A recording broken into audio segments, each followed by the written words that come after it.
Nous sommes le vendredi 28 novembre, il est 17h à Paris, 18h à Kiev. Merci d'écouter RFI. Le journal en français facile. Diane Berger.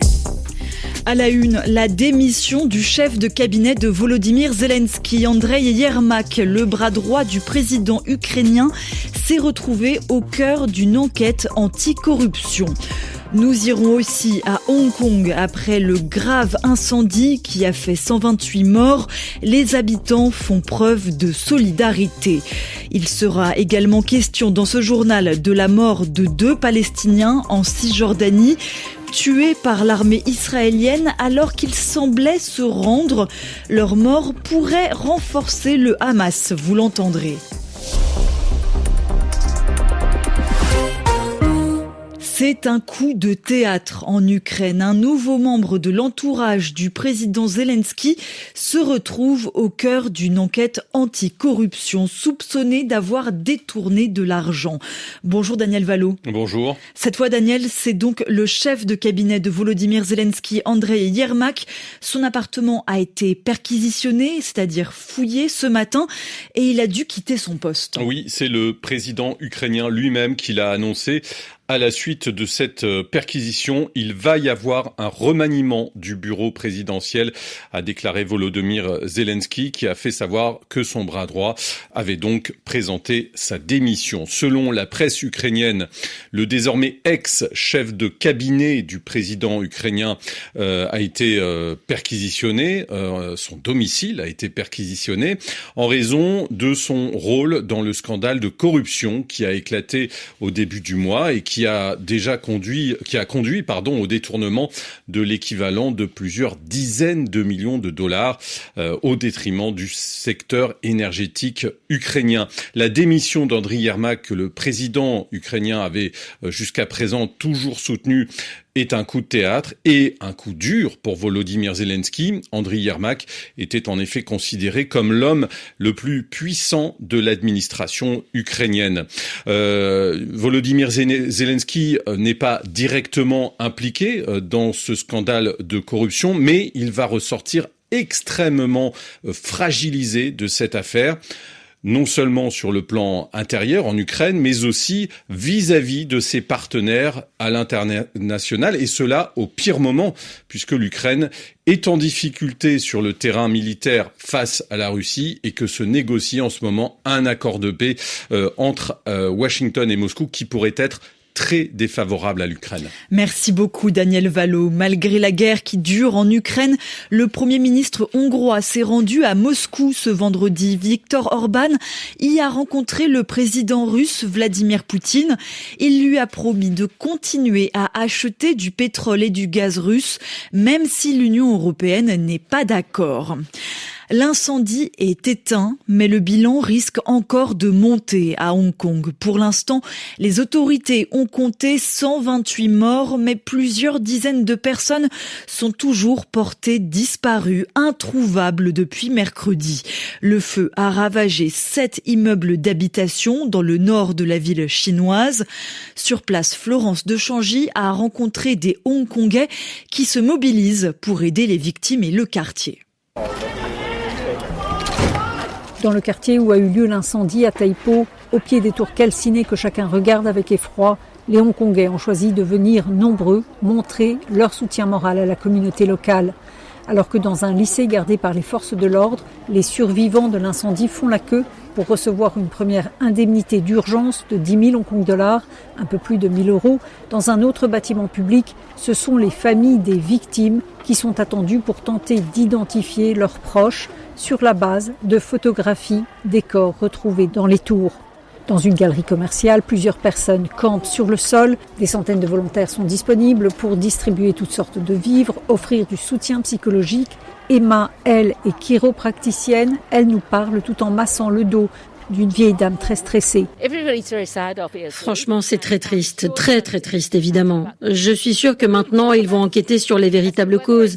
Est-ce que le problème, ce sont les échafaudages, des câbles électriques ou à cause de quelqu'un qui fumait? Ils doivent tout regarder. L'heure est au deuil, bien sûr, mais de sérieuses explications sont néanmoins fermement attendues par les Hongkongais. Florence de Changy, Hong Kong, RFI.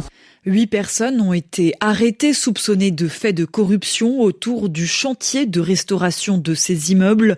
Selon les premiers éléments de l'enquête, le feu semble être parti du chantier dans les étages les plus bas.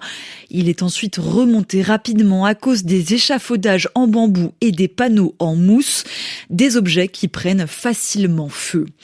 Les militaires au pouvoir en Guinée-Bissau ont choisi leur nouveau Premier ministre. C'est le ministre des Finances de l'ancien président Ilidio Vieira Té.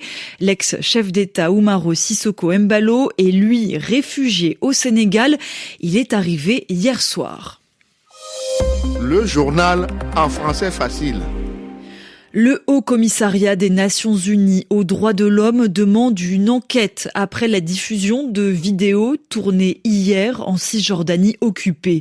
On y voit des soldats israéliens tuer 2 Palestiniens qui semblaient vouloir se rendre. Ils avançaient vers les forces israéliennes les mains en l'air quand ils se sont fait tirer dessus.